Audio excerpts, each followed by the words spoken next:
Okay,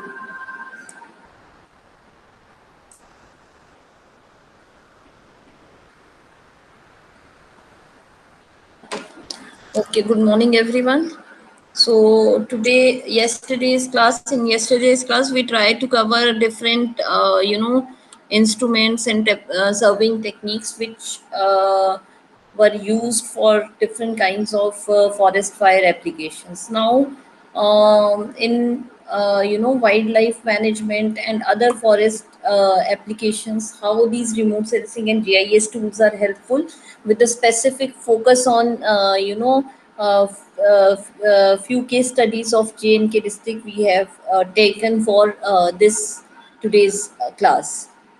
So, in this class, we will be covering the different applications of these geospatial tools in the field of wildlife management and forest management activities, with the specific focus of JNK state, as there we have lots many scope on application of these tools in specifically forest and wildlife.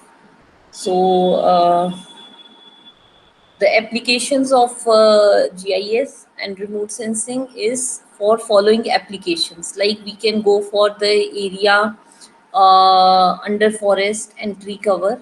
Then we can go for the crown cover or density class mapping of the forest. Then forest type classification or vegetation type mapping. Then forest monitoring for afforestation, deforestation, or encroachments. Okay, so we can go for the different kinds of monitoring activities also. Then we can also go for the sampling frame for growing stock or tree outside the forest assessment. Okay, then we can also go for the biodiversity of forest that can be mapped, or how different landscape levels are changing in terms of their biodiversity. Okay, so that can be also done. Then the forest fire risk zonation, which we have studied in previous class, very detailed way, where we have done the risk zonation mapping, monitoring, burnt area assessment, then simulation modeling also we have performed in yesterday's class. Then we have also the application of these geospatial tool with reference to forestry uh, in the field of wildlife habitat suitability mapping. Then the watershed development, action plans and monitoring within those areas, and then the biomass mapping and carbon assessment. So you can see that huge amount of areas are there within the forest resources, where we can go for different kind of analysis. So now here in today's class, we will try to see through maps that what kind of applications or the tools in terms of GIS and remote sensing, different scholars they are using for these different applications of forests. Okay, so let's start. Firstly, in these few initial slides, we have tried to give you an outlook that different types of forests they have been demarcated, and their plot numbering or those kind of things has been done along with their locations and their forest types and the area or the village they are falling under.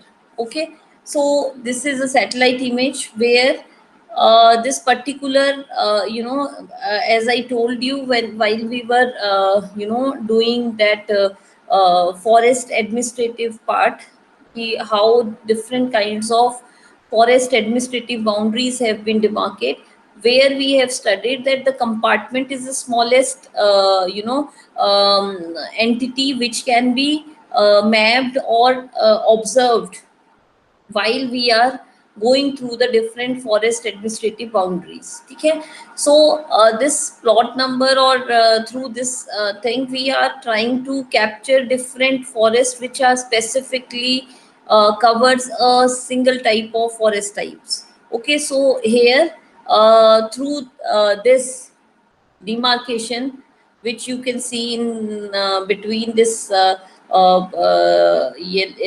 cyan color polygon. Okay, this maroon type of thing. This is a pure deodar forest which we have tried to identify.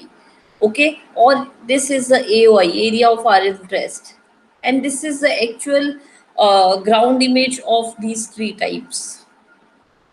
Okay, so in ground they looks like this, but in satellite image they looks like this. Okay, so we have tried to first demarcate the different forest types in the different areas. So this is a pure cal forest. Okay, which is also called as blue pine. Okay, so this is how it looks like in the field. Okay, you can see in these photographs. Then this is blue pine. Okay, pure cherry pine forest, which is demarcated in again this blue polygons. Okay, and this is how they looks like in the field. Then this is the fir forest. Okay, now this is very dark if you compare the pine forest and this forest. Okay, and these are the different forest types through photographs and satellite image in the JNK region. We try to identify. Okay, then this is mixed conifer forests. Okay, so this is how it looks like. You can see many trees having different heights, different trees are there. They are not of one variety. Yes, they are pines, but maybe forest is there, maybe cheat pine is there, or maybe blue pine is there. Okay, then this is a broadleaf type of forest. You can see that their needs, trees are canopies are not cone like. They are normal. They have a proper canopy, uh, which is not a cone like structure. Okay, and you can see here this is again having some different kinds of reflectance values. But while we are categorizing these trees, you have to have the either field knowledge that in the field we have observed this kind of tree structure. So without prior knowledge it is difficult to identify the different tree species. You have to have either familiar with that area, that yes, in this particular village, okay, that Nayal village or Guresh village or some other village, a particular type of forest is there. Okay, so if you are not familiar, then you have to use some historical or data which is related to the information of the forest, uh, with the different forest departments in that particular area. Okay, so this is the broadleaf forest. Okay, it looks like this, and from the field data sets and from the compartment history files, we have tried to demarcate it on the different type of forest basis. Then this is a birch forest, which you can find in very high elevated areas, and this is how it looks like. You can see. Okay, and the reflectance is very brighter sort of thing. Okay, then we have no tree cover. Okay, you can see the scrubs in the actual fields.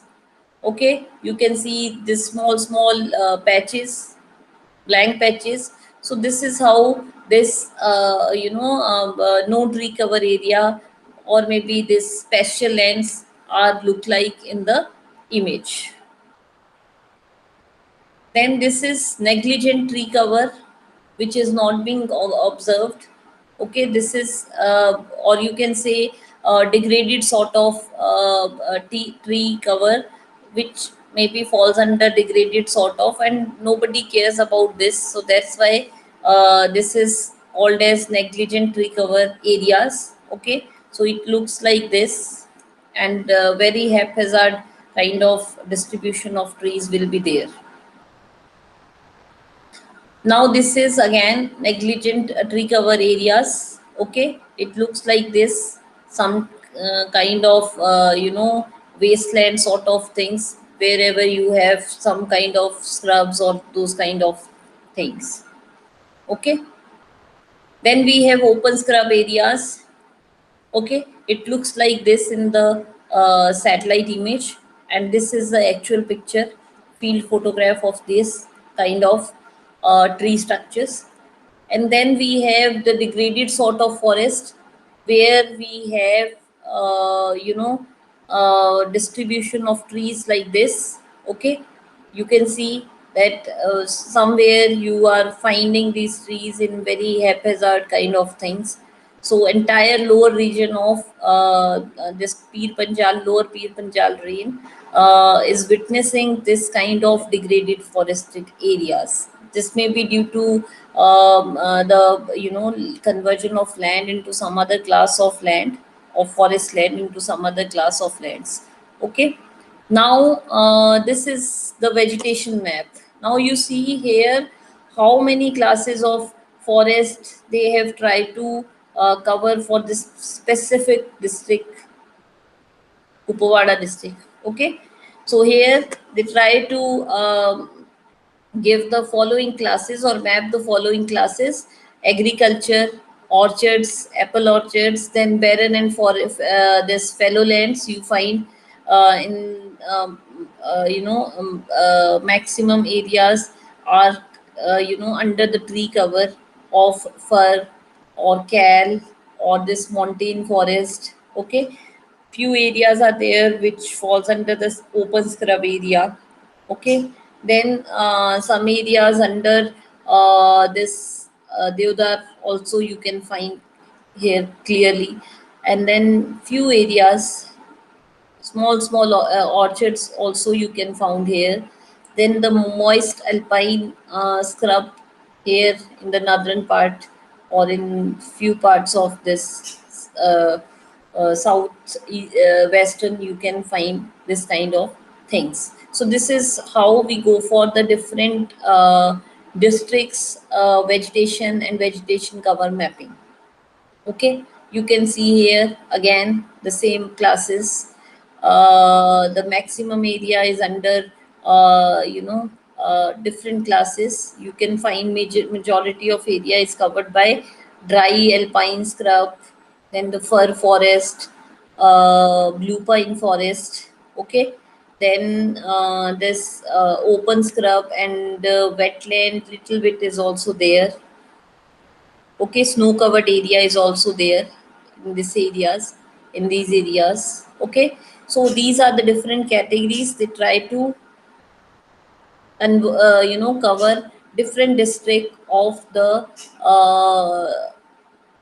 JNK state. Okay, so if you also go for the studies like this, my aim here to tell you this case studies, because whenever we are also going for any kind of forest resource related mapping, firstly we have to categorize the land use, land cover, or the vegetation, that what kind of vegetation is there, what are the different forest types are there. Okay, on which we can plan for the other things. Now the compartment I told you, in the administrative boundaries, that the compartments are the smallest unit on which you can observe the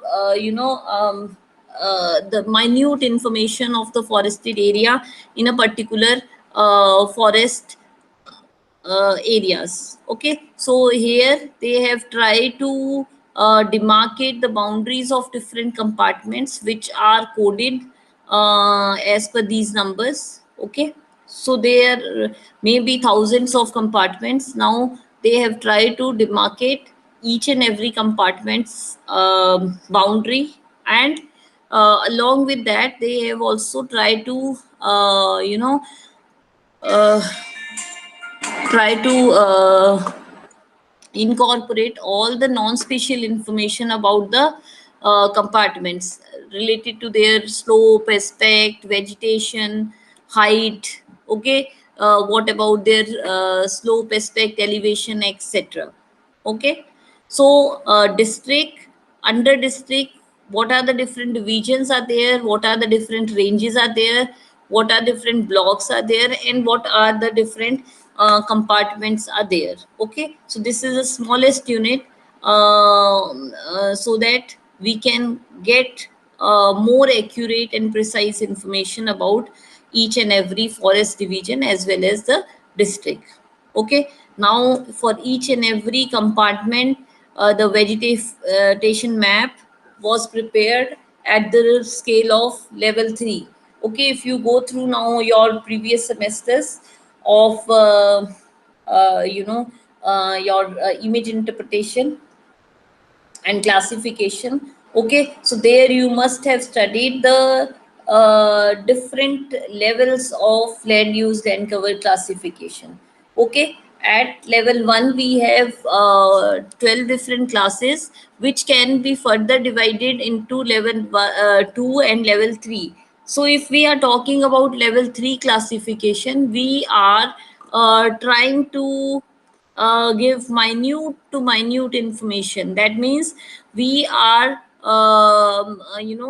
talking about the forest type, each and every forest type, even the maybe the subgroups of the forest type mapping done by the champion and sage classification. So here you can see in the indexing, where we have gone through the level 3 vegetation mapping, where we have categorized the mixed plantation, the moist alpine pastures, moist, so minute to minute class which can be identified, that we have tried to show through these compartment overlaid on land use classifications. Okay, so now whatever these land use classification we have performed, we have tried to plot these compartments onto that, so that we can have an idea about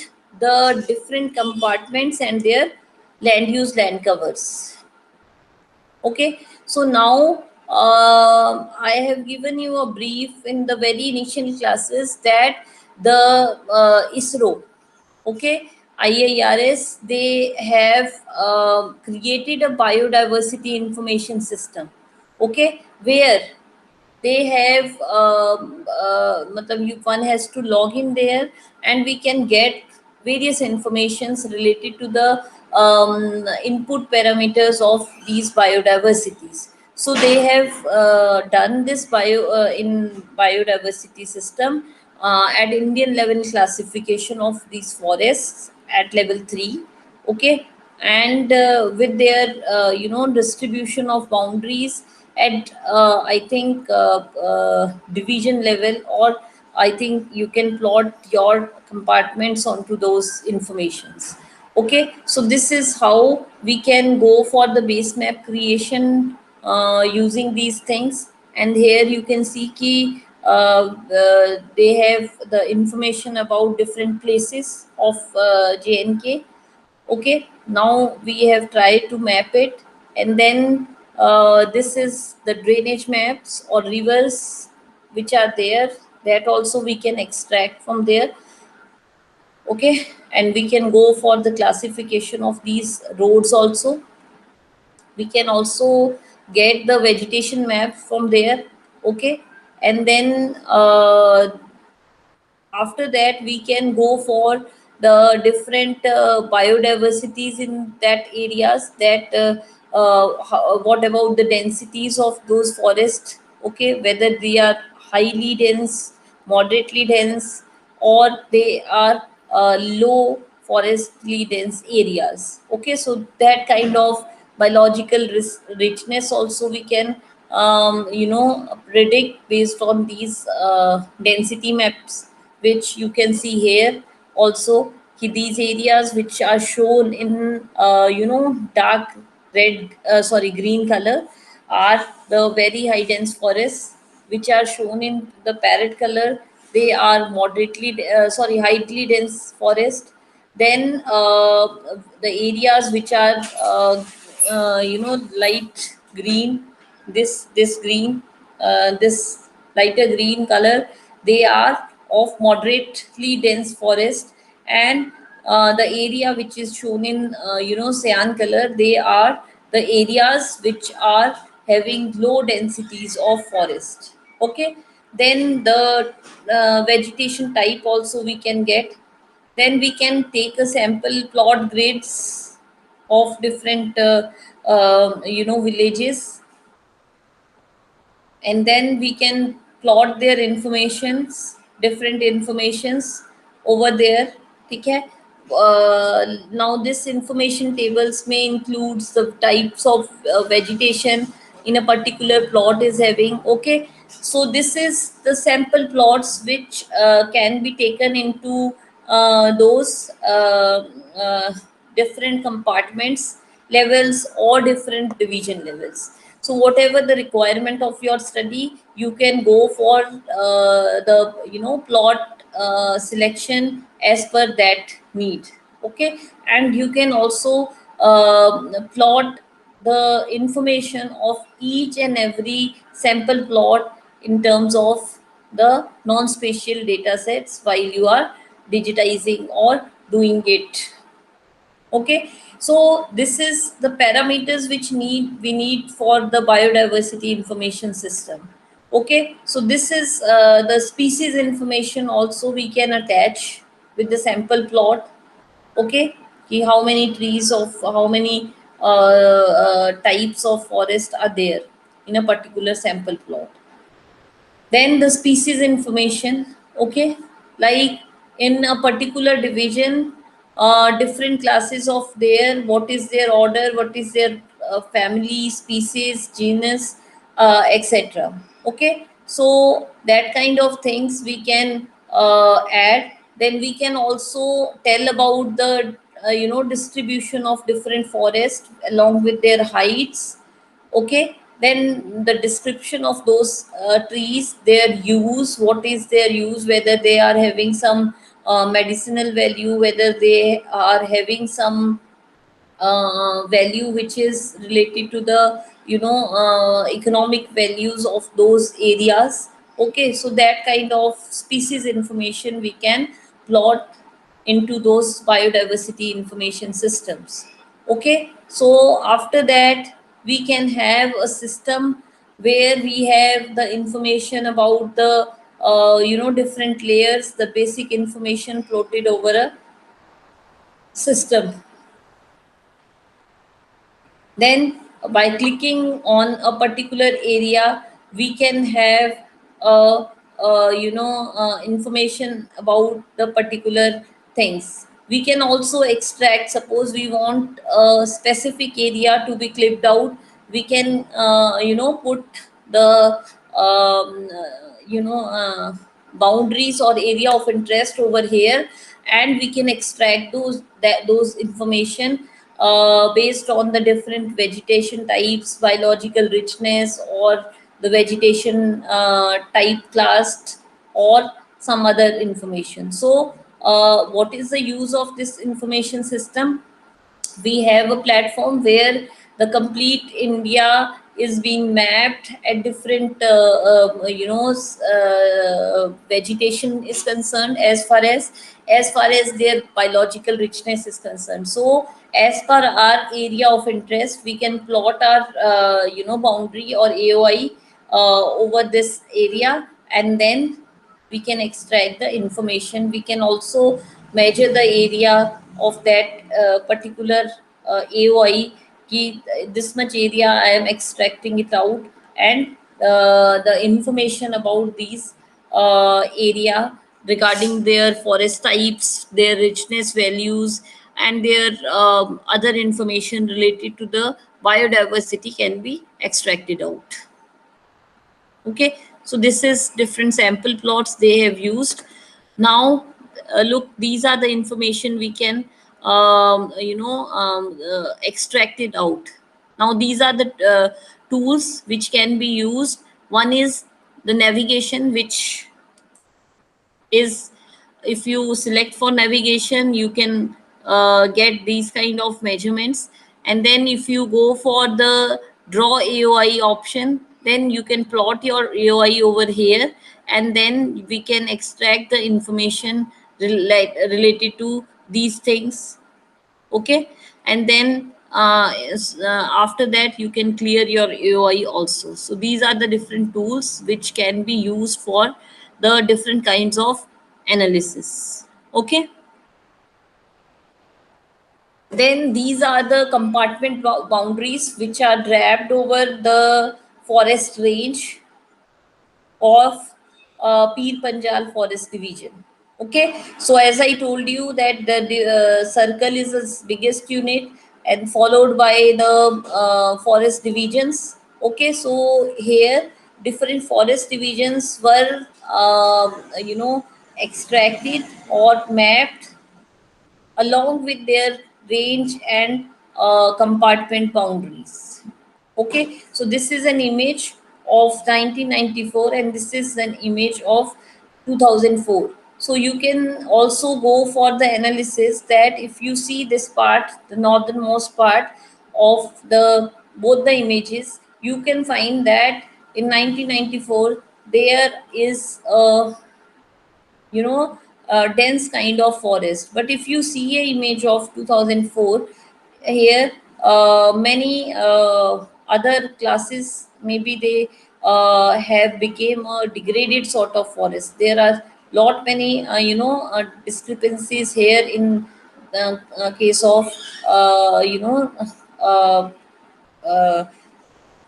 what you can say, the properties as we can see.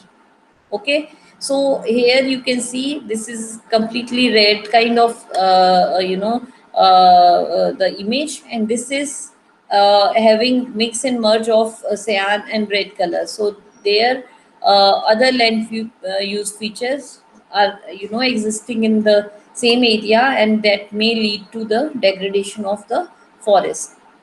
Now these are the changes in the particular compartment. Okay, where if you see, this is an image of 1992, number 16. If you see, so there are changes in 2001, and there are lot many changes took place during 2011. So we can see the changes through visual interpretation also for the same area, where we have dense kind of forest in 1992. We have little bit disturbance or degradedness came in 2001, and there is lot of degradation took place in 2011. This we can interpret visually by seeing the image only. We can go for the aerial changes of these land use in terms of forest by applying different operations, but visually we can see that there is lot many changes took place, if you see visually also. Okay, then here again, if you see the changes again in the visual terminology. Okay, you see this is a image of 1980, 1992, then 2004 and 11. So in 11 there is hardly any forest left over. You see, there is lot many disruptions in those areas. So these kind of changes we can also identify by seeing only the images. Yes, of course we can go for the aerial calculations also. Okay, so here you see in 1972 this much of forest, very few disruptions are there. Then in 1980 these disruptions they have increased. So with time this area has converted into some other land cover class. Okay, which is clearly visible. Okay, same for the, so these exercises have been performed for different areas related to the change in the forested areas. Okay, so this is some of the facts which I try to tell you about the forest change, through which we can go for the identification of the areas of degradation through visual interpretation. Yes, of course, I told you that we can also plan for the degradation in terms of their aerial values also, by applying some formulas or models. Okay, then after this visual interpretation, where we have identified the areas, we have forest resource information system, where we have an information, where we have each and every information about the different forest resources, so that if we want to go for any kind of activities which are related to the forest growth, monitoring of forests, or different kinds of management and planning of the forest activities, we can easily use this forest management system, or forest resource information system. Okay, and we can go for or plan for these kind of activities. So forest resource information system is envisaged an integrated system which will be used to support the planning, implementation, and monitoring of multi objective forest resource management activities. Then, forest management information system can also be used for strategical, tactical, and operational planning and implementation, and the control in and across the administrative units and levels of organization hierarchies. Okay, so at the level of administrative hierarchies or organization hierarchies means, we have, I told you in the very initial classes, that we have a forest administrative boundary system, and followed by the forest administrative officers, which controls a particular administrative units. Okay, so now if we have this forest management information system or forest resource information system, as per those administrative boundaries, it is easy, because an compartment is taken care by a forest guard, a block is taken care by forest, what you call, uh, uh, forest ranger. They take care for the forest ranges, and then the forest division is taken care by the forest divisional officer, that is called as DFO, divisional forest officer. And then circle, that is taken care by a circle, different circle officers. They are called as conservator of forests, CF or CCFs. Okay, and the complete circles are taken care by a PCCF.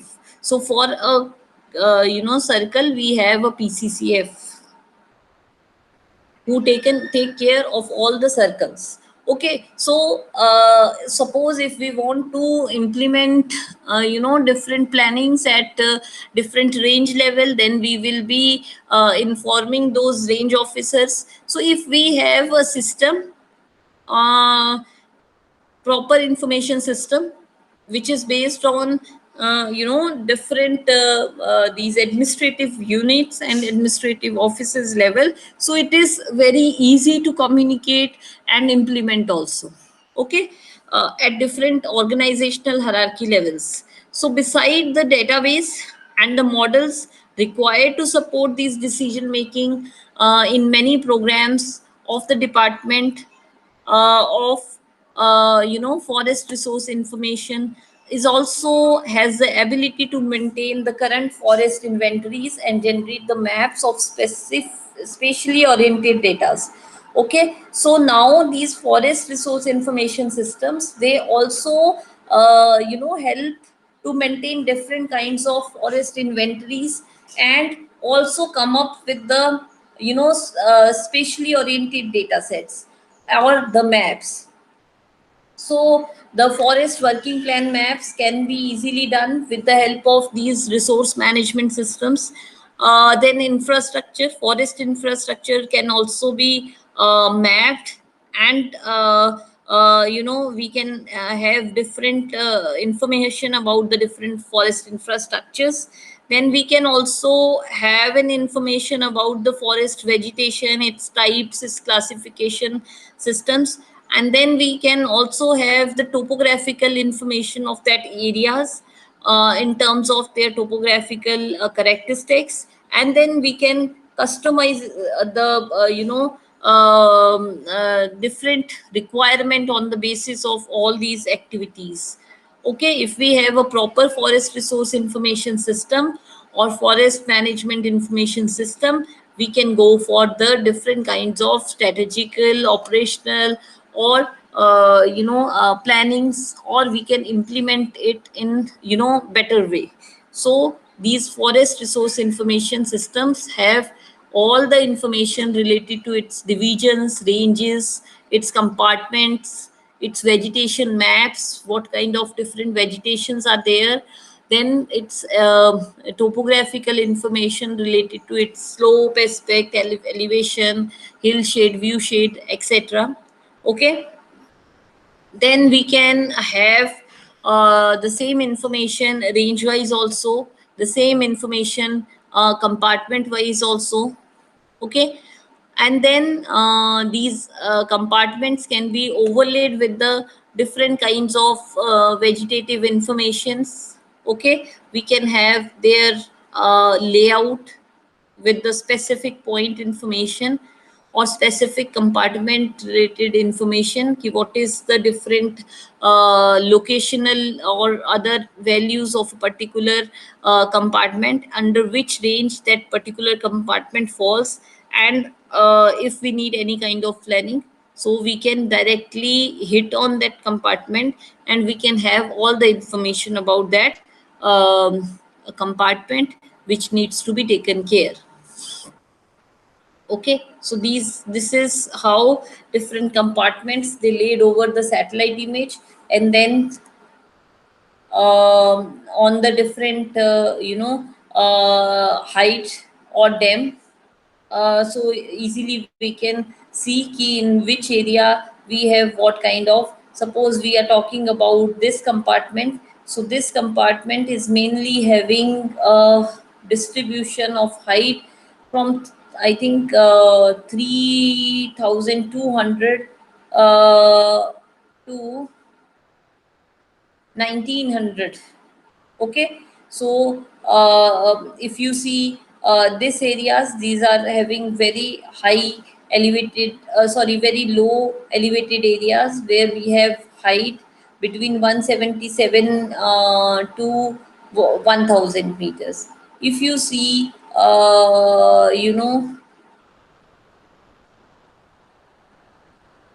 yeah, these areas, these are having very high elevated areas, as they are having around height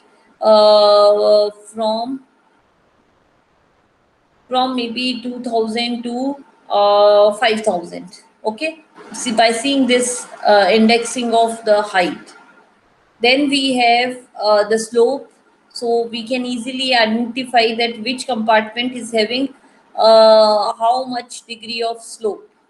Okay, so higher the slope, there will be chances of high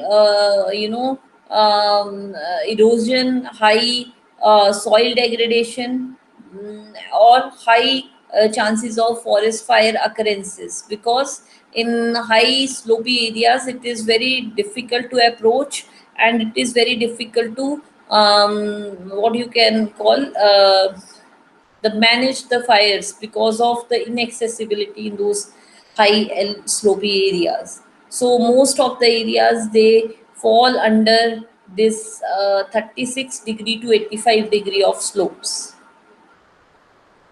Then we can also have an idea about the directions of these slopes, based on which we can also predict the humidity or the moisture content into those areas.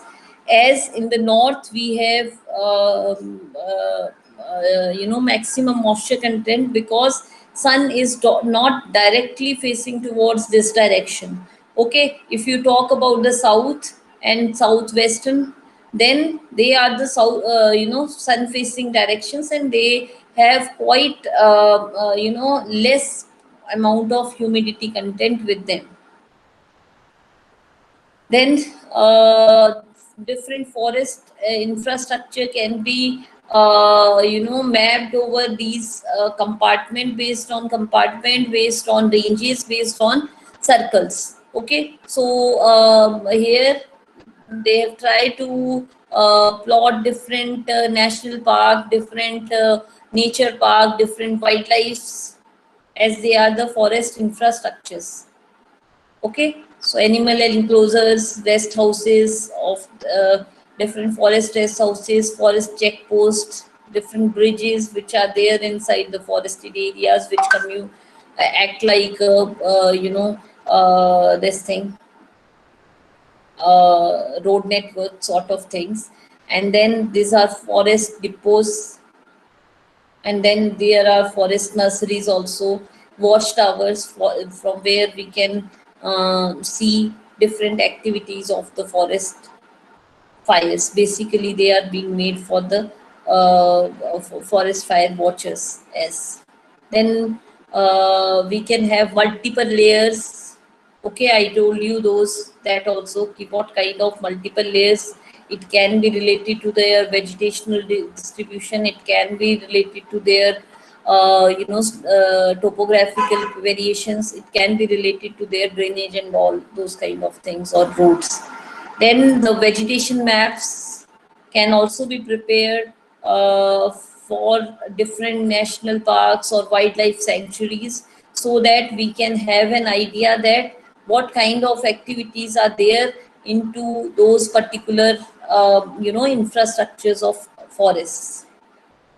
Okay, so this is the different you know uh, activities as per their different I think distributions. Okay, then we have also tried to categorize the slope in that particular areas. Now this slope, this aspect, they play a very important role in different kinds of tourism activities also. Okay, so the areas which are slopy kind of things, so people, they will prefer for adventure kind of tourism there. And the areas which are having lower elevated elevations, or lower slopes, degree of slopes, so that there they can plan for the scenic tourism related activities. Then we have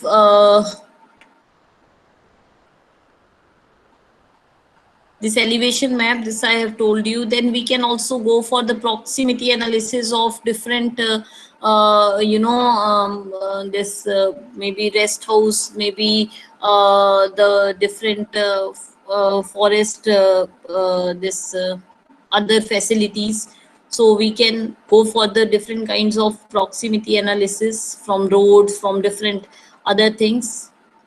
Then we can also go for the forest fire vulnerability maps into a particular forest division, or into particular forest national park, or the complete area also can be taken for the forest fire vulnerability maps.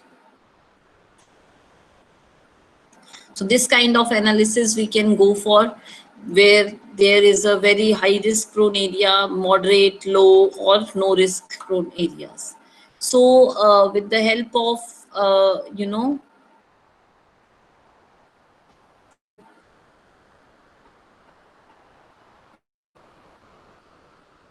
with the help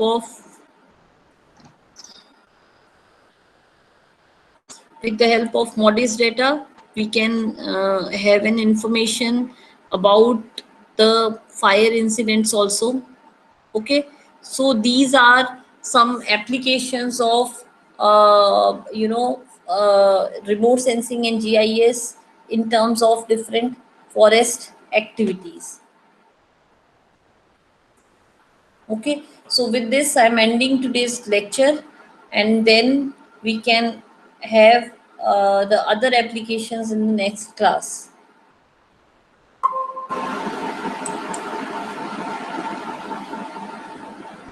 Thank you so much.